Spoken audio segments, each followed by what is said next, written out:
Every struggle we go through is a chance to use as a launching point to make ourselves stronger, to make ourselves more connected, and to make ourselves more joyful. You're listening to the Mindful Mama podcast, episode 216. Today we're talking about gratitude with Karl Staib. Welcome to the Mindful Mama podcast. Here it's about becoming a less irritable, more joyful parent.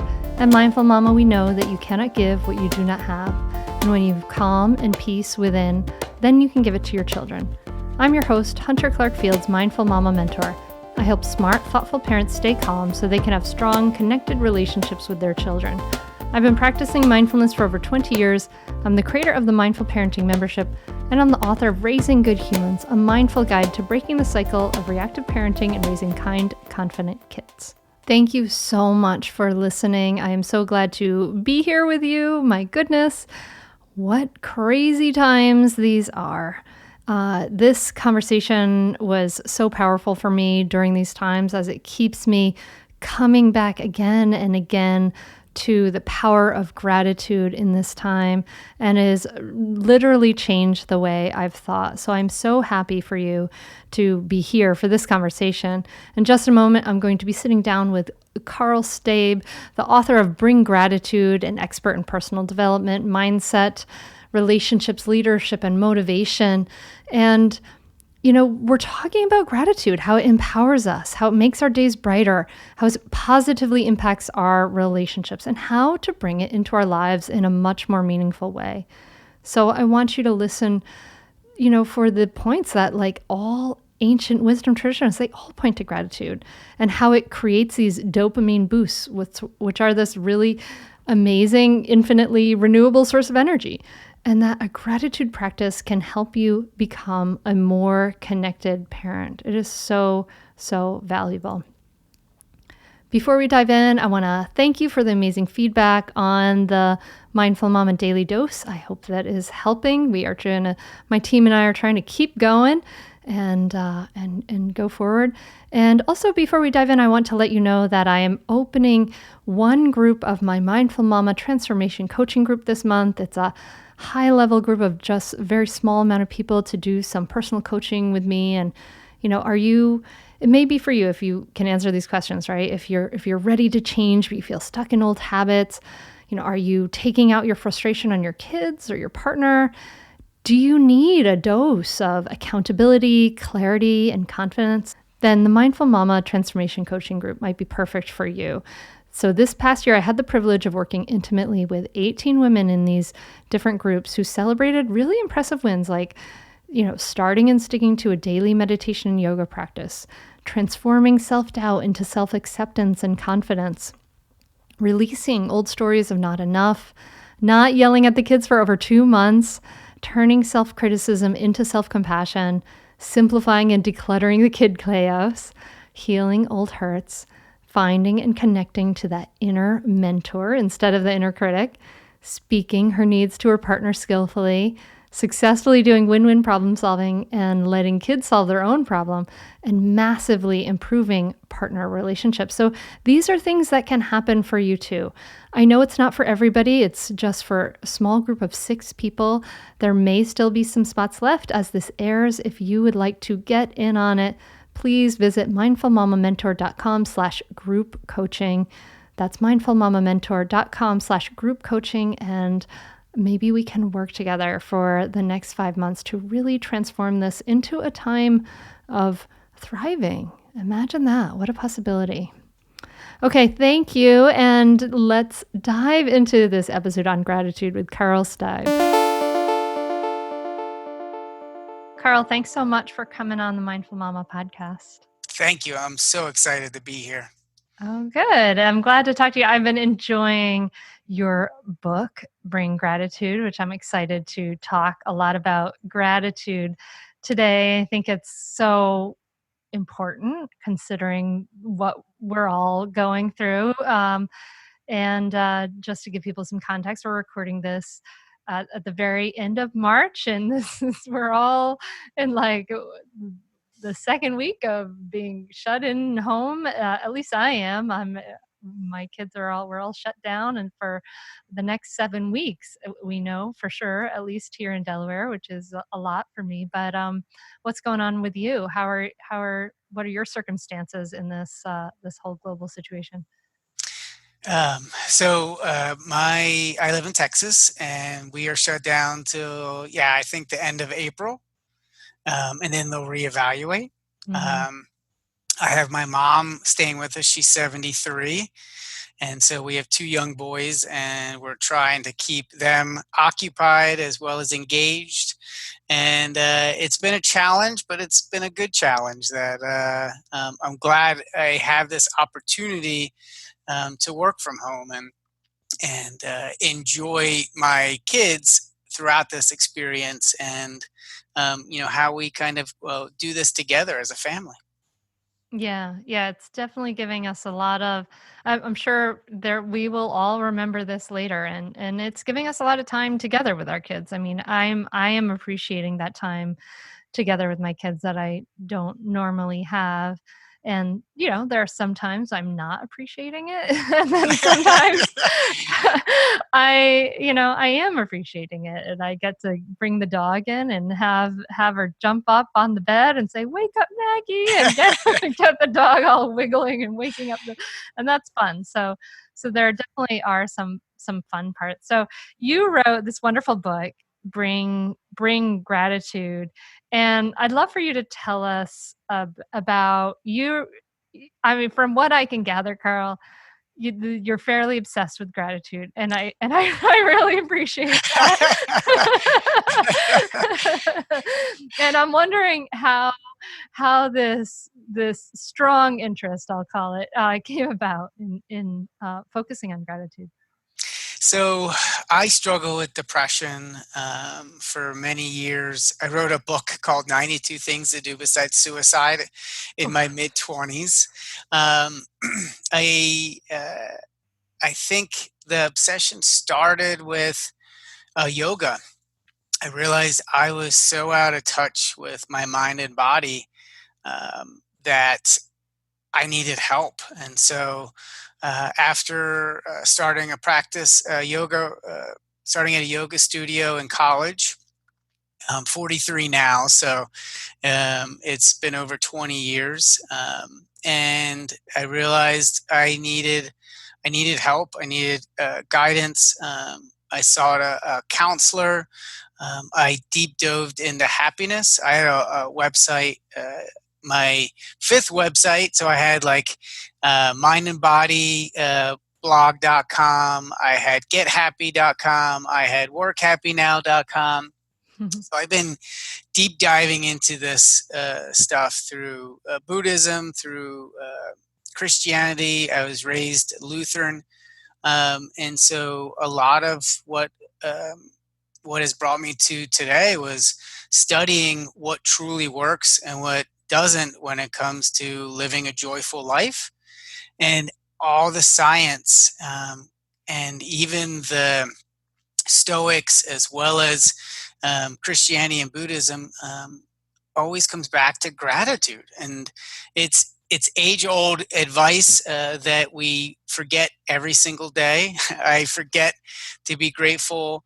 Like you said, when my kids are driving me nuts, and I'm like, I have this meeting, like I'm just going to put the TV on and I've got to go back to my meeting because my kids are like, well, what are we going to do next? And there's only, you have to balance your time. And so by putting all this focus in, I started a gratitude journal back in 2011. It didn't stick. I tried again a couple years later, didn't stick. And it wasn't until 2016 that my father was passing, and I was really struggling. He was one of my best friends, just tough German. I mean, he used to swat bees with his bare hands because we had a pool and they used to nest by our pool. And he's allergic to bees, so his hand would puff up. And I looked at him like, you are crazy. Like, why don't you just go get a fly swatter? Like, or why don't you get some spray? And but his attitude was like, that bug is not allowed near my pool. I'm going to squash it. And so when I saw him in the when I saw him in the ICU, he was depressed, he was bloated, and I knew that most likely he wasn't going to survive, and he didn't. He died a few weeks later, and I was distraught. And I knew that I could talk to my mom, I could talk to my wife, my brother. I had friends and family, but I am an introvert and I like to process things by myself. And so I went back to a gratitude journal and I was like, I'm going to stick with it for 30 days and just jot down anything that comes to my mind about being, about my dad, about the situation, my feelings. And from then on, it stuck. So I started, as I jotted down these gratitude entries, they started turning into little paragraphs, little stories that I remembered about my dad, like swatting bees. I totally forgot about that until my gratitude journal. And I was like, you know what, this could turn into a book. I've always written for blogs. I've always jotted. I use poetry and notes as a way to process my thoughts. So I thought, a lot of people are going through struggle, tough times, and whenever we do, what do we have? What do we turn to? And unfortunately, a lot of people turn to complaining or, get sad and they start binge watching TV shows to kind of forget who they are and how they're feeling. And I want people to do the opposite. I want people to lean into those feelings, be grateful that they're there, because this life that we have is precious, and every moment that we have with our families, with ourselves, is something that we really need to embrace and try to make the most out of. Yeah, I'm sorry about your dad's passing. I mean, it sounds like it's something that that drove you to really kind of take this seriously, like heavy events, driving you to put it all in. And the book is really lovely, and it's short, readable passages. I've been reading it nightly before I go to bed. Actually, ironically, Karl, I have had a gratitude journal since I was around 18 years old, off and on. And it's wonderful. It's like one of the first practices that I've ever did to help myself become more regulated and balanced. And uh, it's been an incredible practice. And oddly enough, your book has actually kind of replaced my gratitude journal for the last couple of weeks. So I'm reading about you being grateful, but I like the way you talk about some things. You say, like, for example, I might think my stomach is a little upset. I have to buy some medicine to help me feel better. I hope this goes away. Kind of that kind of complaining way of thinking. But then you talk about maybe handling them from a place of gratitude. My stomach is a little upset and I have enough money to buy antacids to help me feel better, right? To really just focus on what it is we can appreciate, and being aware of these thoughts. So this book came out of a 30-day challenge for you. What's happened since then, though? Have you been able to keep your gratitude practice strong and thriving since then? Yeah, yeah, it's even deepened since then. I feel like I'm just scratching the surface of this the ability to feel grateful, because it really comes down to mindset and how we look at things. And Zig Ziglar has a good quote that I'm always butcher, but the more we focus on looking for things that we're grateful for, the more that we have to be grateful for, Mm. because we're shifting the lens of how we look at things, instead of looking at it maybe the same way as we always have, or coming from a place of negativity, or however we're looking in the moment. Like right now, we're dealing with this coronavirus. We're locked in our house, and there's thousand things to complain about, like, our kids aren't in school, and it's taking up some time that I wish I could put into my business or my career. I'm shut in. I can't go places. I can't go to my favorite restaurants. There are thousands of things to complain about. But if we shift that lens and we can say, I can't go to a restaurant, but I'm so lucky that I have a working kitchen and I have food in my kitchen. Mm. I'm so lucky that I can hop on a call with my cousin in Pennsylvania, an old friend from college. We have this great technology called the internet that 30 years ago was pretty much non-existent. And it can help us get through these tough times. There's so much to be grateful for. There's so much to look at, shift our lenses, and find ways to keep growing and keep connecting in these tough times. And the more we can do that, the more we can understand like who we are, and bring more of ourselves out into the world. And that's I think that transition, like when my dad was passing and I started back into my gratitude journal, I could have used it as a time to really kind of mope and get down. And I probably a few years earlier I would have, because I wouldn't have had the tools to really be able to focus on it, or believe that I could shift my perspective. But I use it as a launching point. And I think every struggle we go through is a chance to use as a launching point to make ourselves stronger, to make ourselves more connected, and to make ourselves more joyful. Absolutely. And to pass on better habits, right? To pass on Yes. better habits. I was thinking you were saying like you were Lutheran. My dad grew up Lutheran. So he would probably say that you came by your depression in your 20s very honestly through your upbringing. Sounds about right, right? Yeah. And I also appreciate like the way you're with your writing, you're very honest about how this is a practice that you fail at all the time too, like that we're not that great at it. I was reading this passage to my husband and you said like, it's interesting how sometimes a similar lesson presents itself to me time and time and again, but I can't seem to learn it. I knew I was a bit thick-headed, but this needed to sink in sooner rather than later. You were talking about your stomach troubles. And I shouldn't be afraid of my upset stomach. I need to do a better job of watching and learning from my body. I also knew I shouldn't beat myself up too much about the issue. It's a common struggle, one of many of us share. And so I just appreciated this kind of day-to-day little thing, and taking this little thing that many of us, that our habit is to be negative, because we all have a negativity bias. This is just, we come by that naturally and evolutionarily. This is just part of the nervous system and our wiring that we're built with.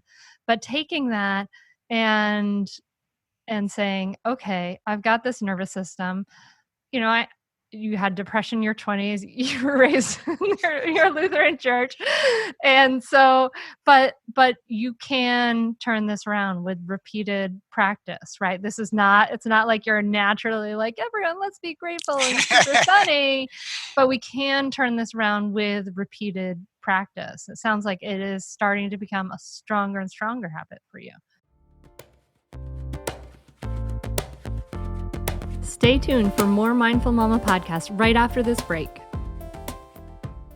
We are all home in the house these days, so sleep is becoming so much more important.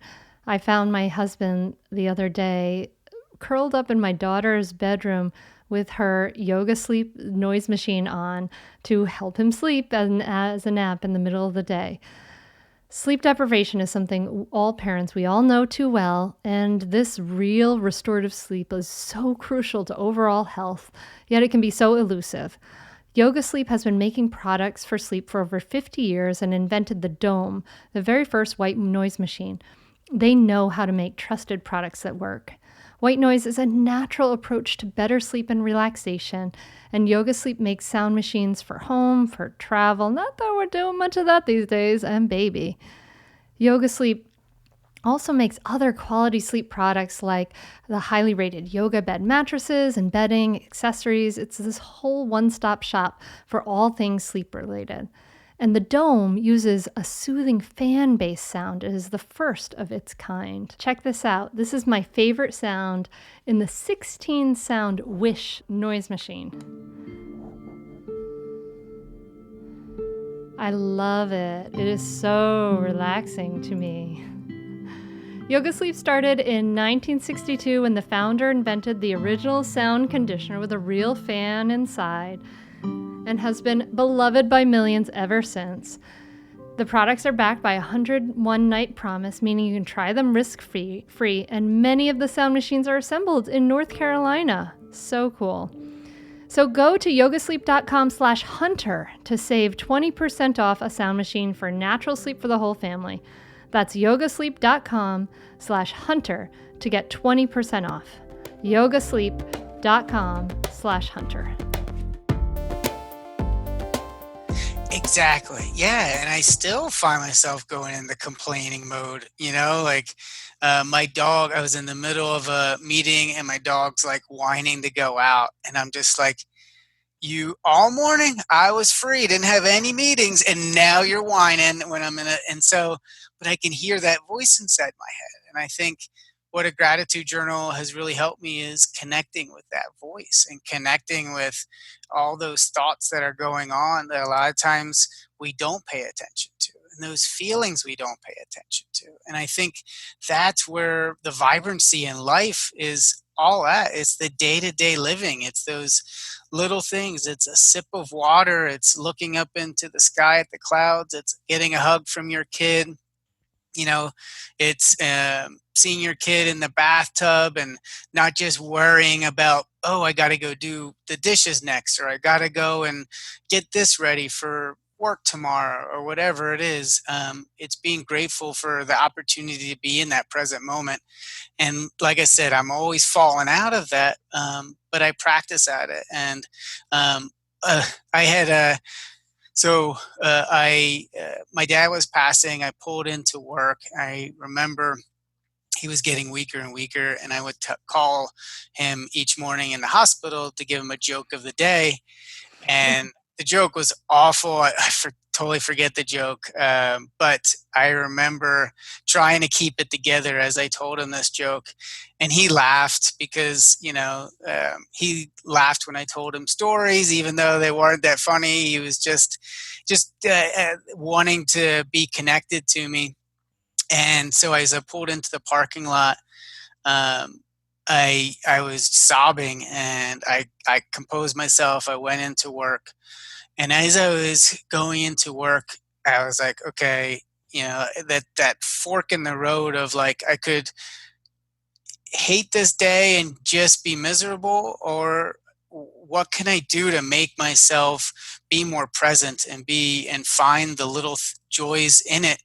So I started thanking everything that I could, anything that I saw, anything that I heard, throughout my day, rustling of papers, the clanking of dishes in the cafeteria, being in a boring meeting, like, thank you, boring meeting, for allowing me to be here and to be present. And then I said, well, thank you for noticing that this meeting's boring. Is this my fault? And then I was like, thank you for noticing that I'm realizing that I'm not fully engaged with this meeting. And so just this ripple effect of like, and it would be hours that went by where I didn't, but I'd see myself forgetting to thank my water before I took a sip, as I walked into a room, thanking each person as I walked into the room. It's a total mindset shift when you thank somebody and thank a group of people, as you walk into that room. And it's all silently in my head. I'm not doing this out loud like a crazy person. But the idea then is like, you're just putting so much focus on being thankful for what is right here before us and before myself, that it was one of the best days I've ever had. And Mm. I was still sad because my dad was passing, but there's so many facets to our life. We have kids, we have brothers, we have sisters. We have so many things to be joyful for if we find the way to find the joy in it. Yeah, and that noticing, that just becoming present in itself, right? Then that's a big part of it, is just simply being engaged. I mean, sometimes I think that about like movies, right? They just engage us, our senses enormously. But if we do just engage, and that's part of what makes them so enjoyable, right? But if we just even engage our senses fully in something really small or really tiny, like the buds that are starting to leaf right now, if we can fully engage our senses, that does bring us peace and joy and happiness. You're thanking everything in your day. It reminds me of, in my family has gone to the a family mindfulness retreat at the Blue Cliff Monastery for a number of years. And in the monastery there, they have, everywhere you go, they have little reminders, like, when, as I wash my hands, may I appreciate this water. And so there's little gathas, like, everywhere you go, to prompt us towards remembering to be appreciative. And it sounds very similar to what you're doing there, just like giving yourself a chance to appreciate everything. And then I guess as you do that, you're just noticing, like, how good this feels, right? And how connected it feels, like, with your world. So it's helping you to practice it more. Exactly. And I love that you brought that up, because the feeling is such an important component of that. If we don't, you can be grateful for something. You can say, I'm grateful for this water. But it's only at one level, right? It's a very Mm, quick little blip. But if you feel it, it mm. becomes a part of you. And that's the stuff that sinks into your bone marrow and becomes something that you're rewarding yourself for taking the time for being grateful. And that's so important, because if anybody listening right now, if you can be grateful for something, and even if you just write it in at the end of the day, or you do it throughout your day, try to remember to feel it, because that's the stuff that's going to sink into your memory banks, and that's the stuff that's really going to stick with you and keep you on this practice, because it's life changing if you really stick with it. So, Carl, I want to ask you about your, in the Mindful Mama podcast, I often ask people about their own upbringing, how you were parented. What do you feel comfortable sharing with us? What was your parents' parenting style like? And then it'd be interesting to see, like, how this gratitude practice has sort of shifted yours. And I guess I'm interested because, you know, we've had a lot of conversations also about men right now, right?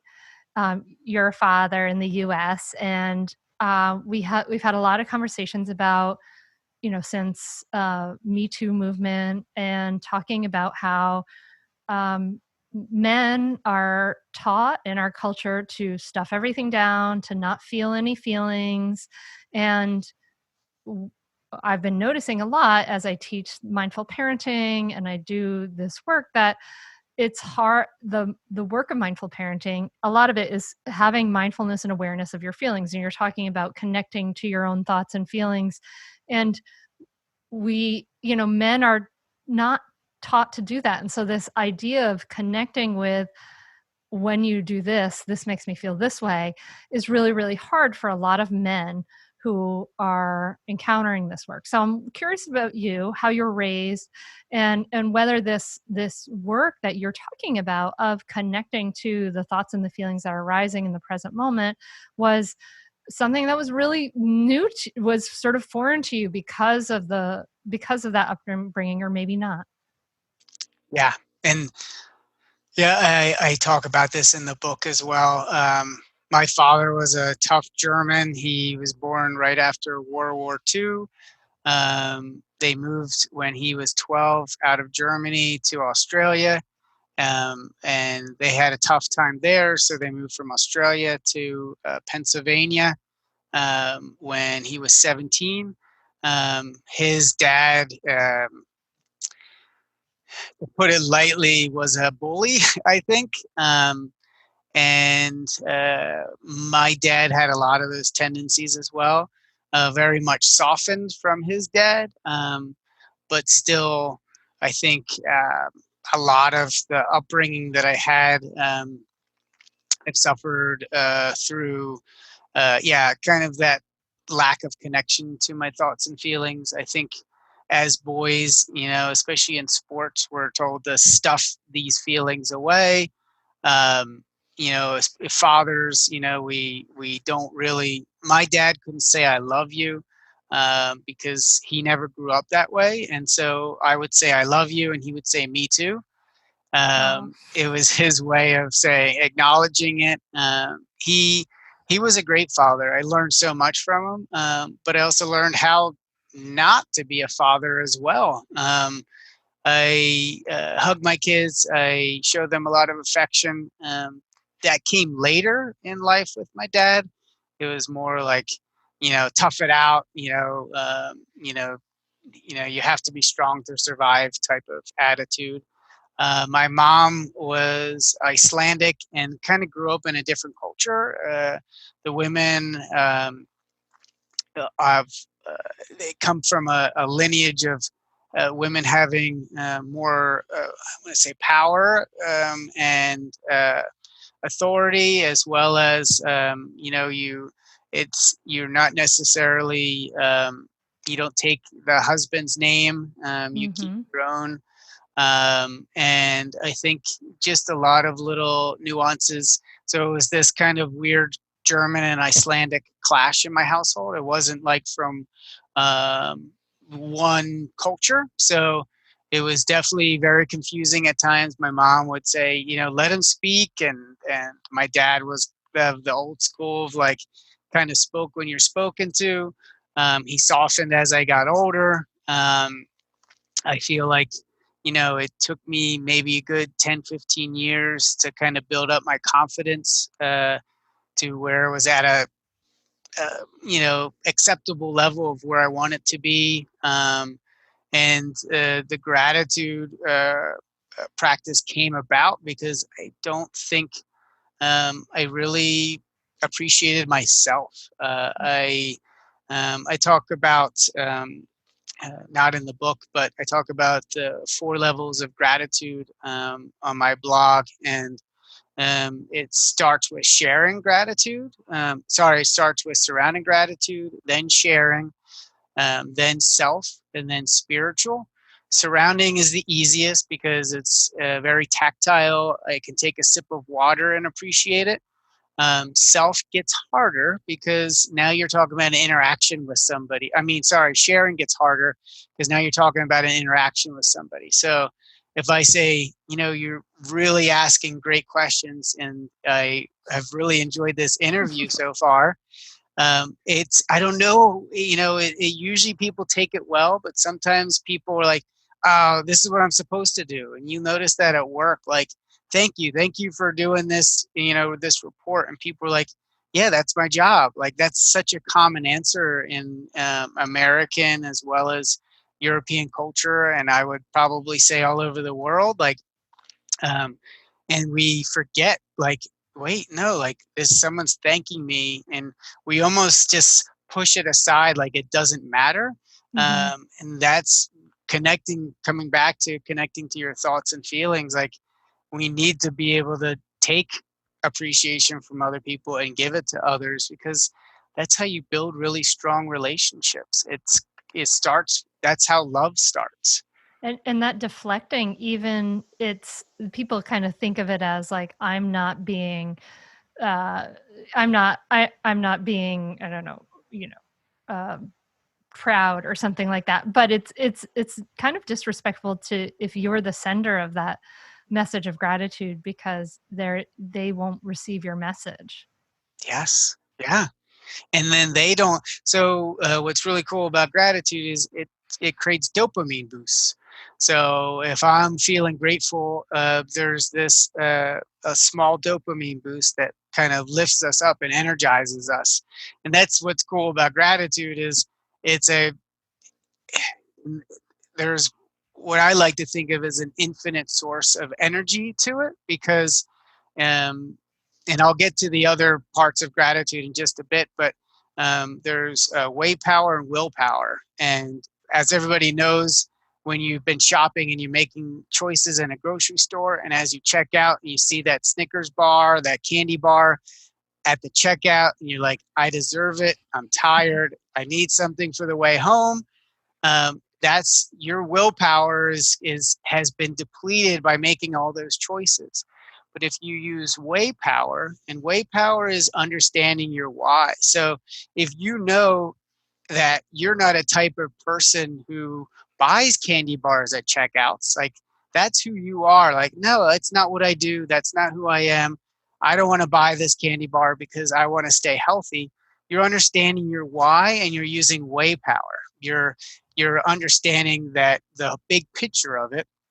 And so that's so important when we think about gratitude because gratitude taps into that way power. It gives us that pause. Way, WAY, Uh-huh. like the way. Okay, cool. Just, I wasn't sure Yeah. if it's like, Yeah.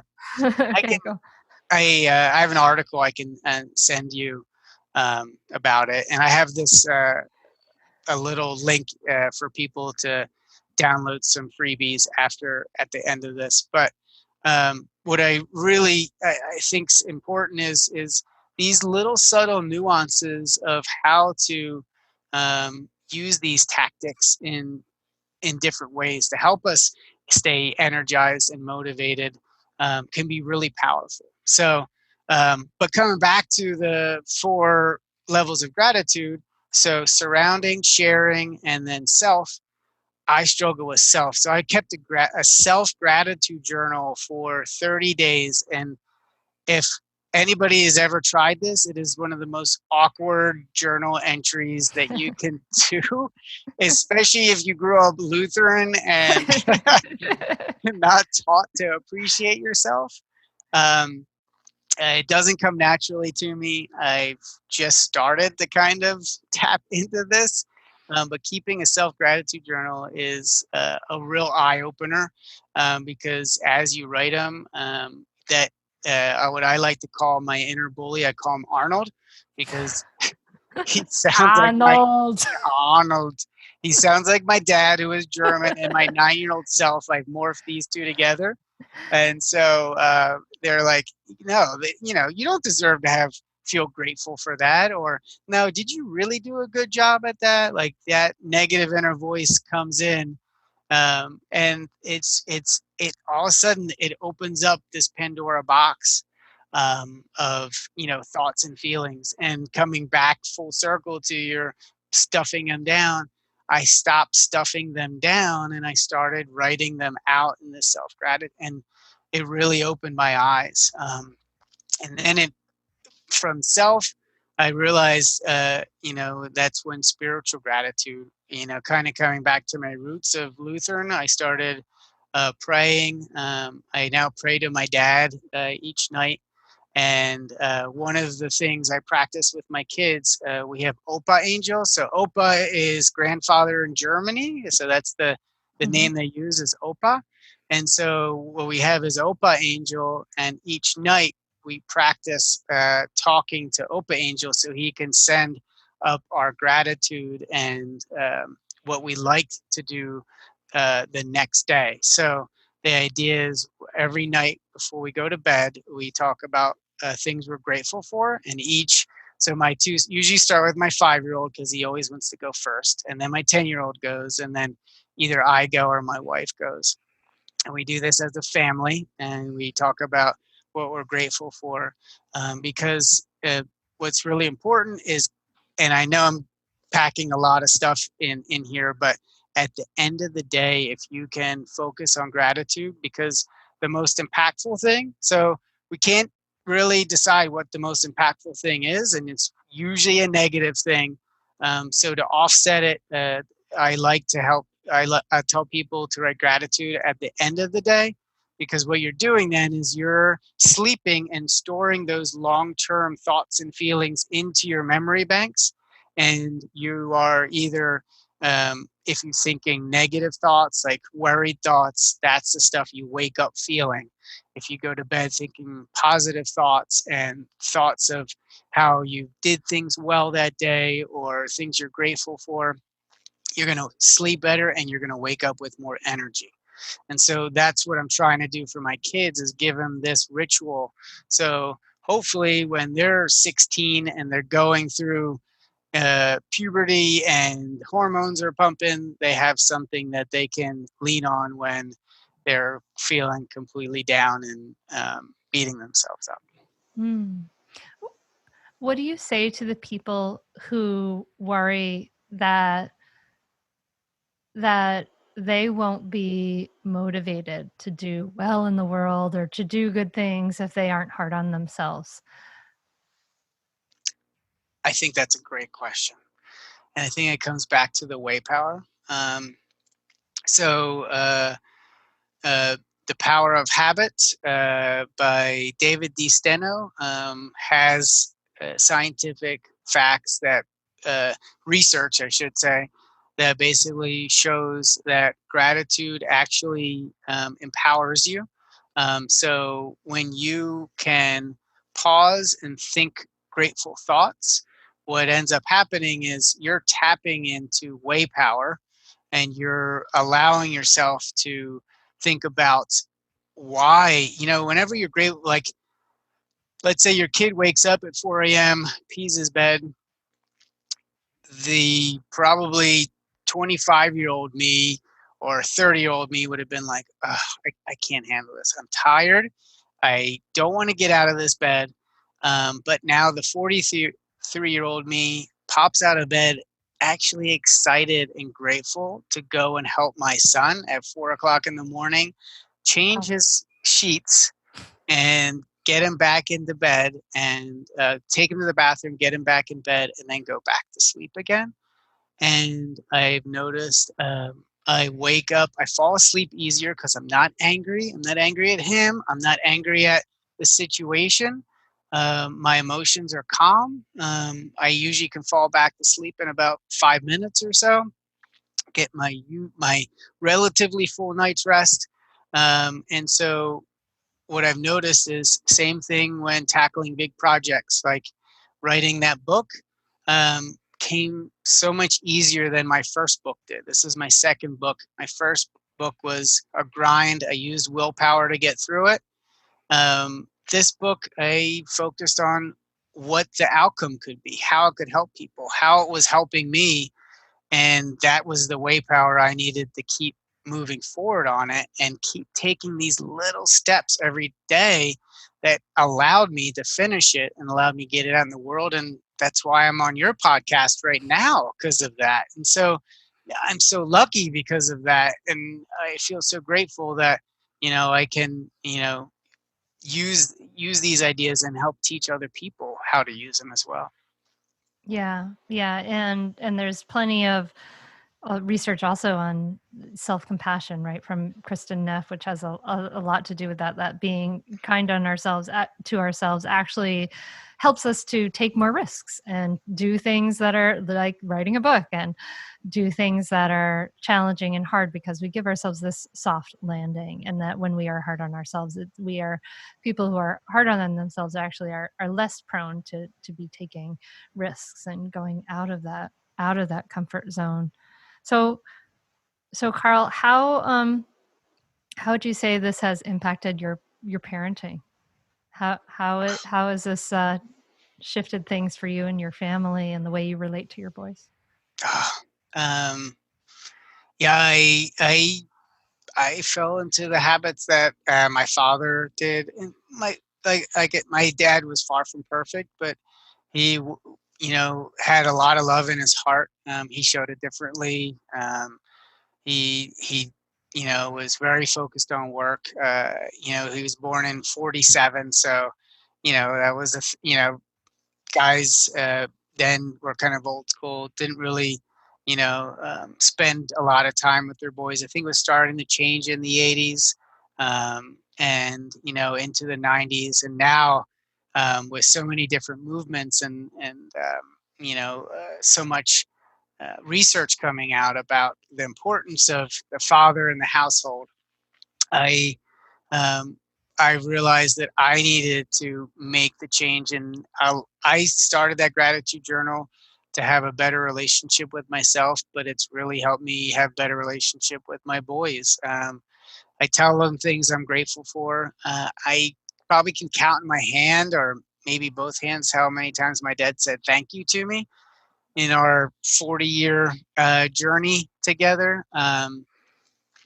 I remember when we were in the driveway, he had a motorcycle, a little BMW 660cc. So it was a good sized motorcycle, and we had a stone driveway. And I was talking with him.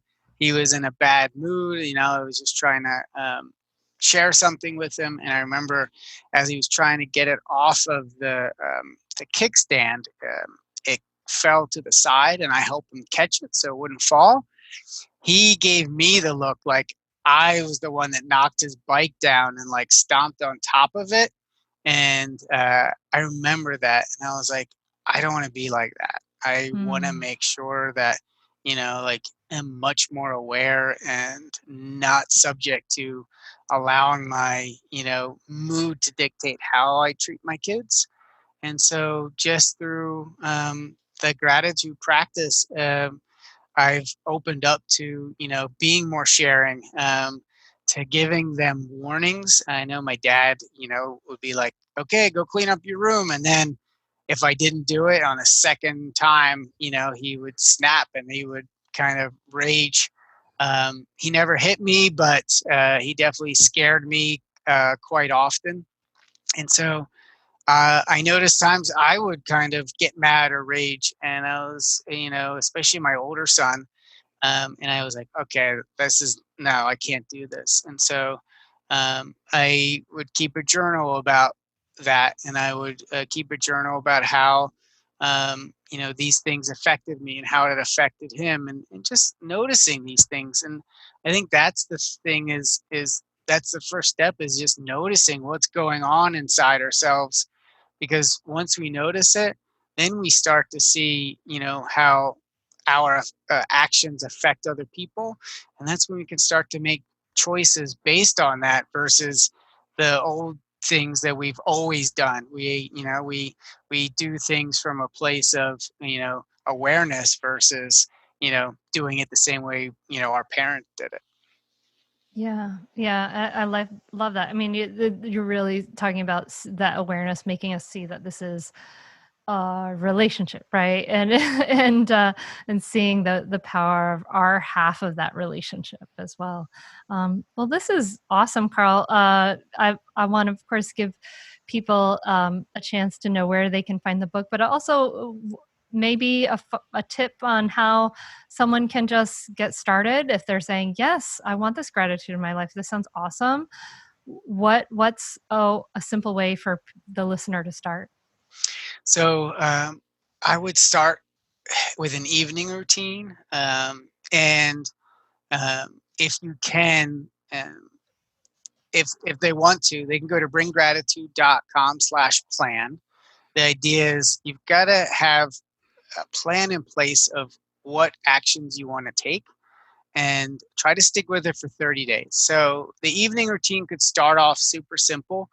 It could start off as just starting with gratitude, writing your gratitude each night, and then work your way up. And so I have this method called SOAR, and it's called Simplify, Observe, Appreciate, and Reflect. So each night I try to simplify my life. I try to get the thoughts out of my head, anything that I'm thinking about that I have to do for tomorrow, or anything that's bothering me, I write it down. And then I try to clean up one thing in my house. So, meaning like if something's on my dresser drawer that shouldn't be there, some clothing, or what, I try to pick some small little thing to feel like I've simplified my life. And then I observe what's going on. Do I have any tension? If there is tension going on, why is it there? Where is it? Can I stretch it out a little bit? And then I've stopped watching Netflix at night, and I've started watching TED Talks or listening to podcasts, because I've been listening to your podcast, and I forget the author that you had on, but he's been teaching parents for many years. Like, I think it was Dan Siegel? yes, yes, brilliant. And so I really enjoyed that interview, but by observing other people, biography. So one of the key things, people love self-help books, but one of the bad parts is if they're too instructive, we don't learn. We learn from observing other people, things they went through. Like if you pick up a biography, you can learn and apply it so much easier because you see what the struggle they've gone through and how they fixed it, versus like, hey, do this, or hey, try this. You actually, because it's tied to a story, you're much more likely to apply it. And I think that's why story is so powerful. If you can tell yourself a story of why you need to do a certain thing, you're so much more likely to do it. And then real quick, A is appreciation. So write down your gratitude. I think writing down, starting with surrounding, is the best way. And then reflection, what did you do well today? And I think we so often forget to think about what we did well. Did I do, how did I do on this interview? Of course I'm making mistakes. I'm missing things I probably wished I would have said, or I wish I would have made a joke here to lighten the mood a little bit. But the reality is I brought all the energy that I could, and I should appreciate that, and thinking about that and being grateful for that. And then the last thing then is, what's one thing you can do tomorrow? Think about what you could do tomorrow to make it just a little bit better. And that's just, I think questions are so powerful. If you ask yourself some good questions before bed, like what can I do a little bit better, or what did I do well? We are wired to answer questions. We are wired to fill in those gaps. And I think if we can ask those positive questions, we're going to sleep better. We're going to wake up with more energy, and we're going to be able to have better relationships, because we're starting to have a better relationship with ourselves. Well, Karl, thank you so much. I think that, we're all in a time of, we're all in a really strange and unusual time with this pandemic going around the world.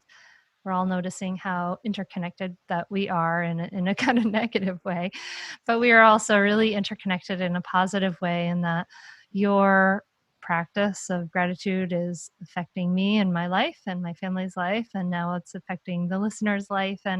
And I know that for the listener, your mindset and your practice at home makes a big effect everywhere that you touch too, and we are connected to you, and it affects us too. So I thank you, Karl, for doing this work to be so honest and vulnerable, and to do this exploration, and to sharing it with us. It's been great. I recommend the book, Bring Gratitude. Check it out, everyone. Thank you so much for having me. And you're wonderful. You really have a really nice way of delivering the questions, and I love how well you listen. You really are very thoughtful. Thank you. Thank you so much for listening.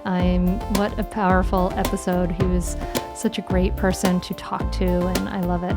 So I hope you enjoyed it. If it helped, of course, share it with friends and subscribe and all those great things.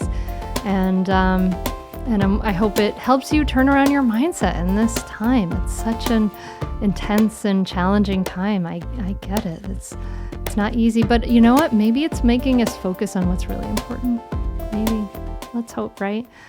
If I want to remind you that if you would like to join me in doing some deep and intimate, awesome work to transform this into a time of thriving, you can check out the coaching group that is going to open at mindfulmamamentor.com/group coaching. There may still be spots. as I'm recording this, as it comes out. And I'm wishing you lots of peace. I'm wishing you time to practice, do those meditations. You can do it. Be present for all that's here. You are strong, you are capable, and you are resilient. I know that. So don't doubt that about yourself. You are strong, capable, and resilient. And I believe that about you. Thank you so, so much for listening. I wish you the best, and I will be back in your inbox next week, back with the podcast. Thanks so much for listening. Namaste.